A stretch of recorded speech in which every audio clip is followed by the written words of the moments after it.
புஜீஸ் welcome to அம்தாஸ் vlogs. இன்னைக்கு நம்ம அம்தாஸ் vlogல சாக்லேட் பாயசம். என்னது சாக்லேட்டில் பாயசமா கேட்கறதுக்கே டிஃப்ரெண்ட்டாக இருக்குல்ல. வாங்க எப்படி செய்கிறதுன்னு பார்க்கலாமா. அதுக்கு என்ன பண்ணியிருக்கேன் அப்படின்னா ஆல்ரெடி 1/4 கிலோ ஜவ்வரிசியை ஊற வச்சுருக்கேன். ஊற வச்ச ஜவ்வரிசியை ஸ்டவ் ஆன் பண்ணிட்டு நல்லா வேக வச்சிடுறேன். அது கூட 1 லிட்டர் பால் சேர்த்துக்கிறேன், கொஞ்சமாக உப்பு சேர்த்துக்கிறேன், தென் 2 டேபிள் ஸ்பூன் நெய் சேர்த்துக்கிறேன். அதே மாதிரி 3 டேபிள் ஸ்பூன் கோகோ பவுடர் சேர்த்துக்கிறேன், 250 கிராம் சர்க்கரை சேர்த்துக்கிறேன்.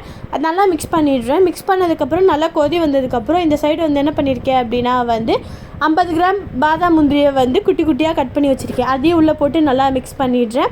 தென் சாக்லேட்டுன்னு சொல்லியிருக்கோம். ஸோ சாக்லேட் இல்லைனா எப்படி, அதனால் டார்க் சாக்லேட் நல்லா துருவி வச்சுருக்கேன். சுருண டார்க் சாக்லேட்டையும் நல்லா கொதிச்சதுக்கப்புறம் லாஸ்ட்டாக உள்ளே போட்டு மிக்ஸ் பண்ணிவிட்டு அடுப்பை ஆஃப் பண்ணிடுறேன். தென் அதை சில்லுனோ இல்லை சூடாவோ உங்கள் விருப்பத்துக்கு ஏற்ற மாதிரி சர்வ் பண்ணிங்கன்னா டேஸ்ட்டு வேறு லெவலில் இருக்குங்க. சாக்லேட்டியாகவும் இருக்கும், ப்ளஸ் ஒரு பாயசம் குடித்த மாதிரியும் இருக்கும். ஸோ மறக்காமல் ட்ரை பண்ணுங்கள். உங்கள் வீட்டில் இருக்க குழந்தைங்களுக்குலாம் ரொம்ப பிடிக்கும். இந்த வீடியோ பிடிச்சிச்சின்னா ஷேர் பண்ணுங்கள், லைக் பண்ணுங்கள், கமெண்ட் பண்ணுங்கள். தேங்க்யூ ஃபார் வாட்சிங்.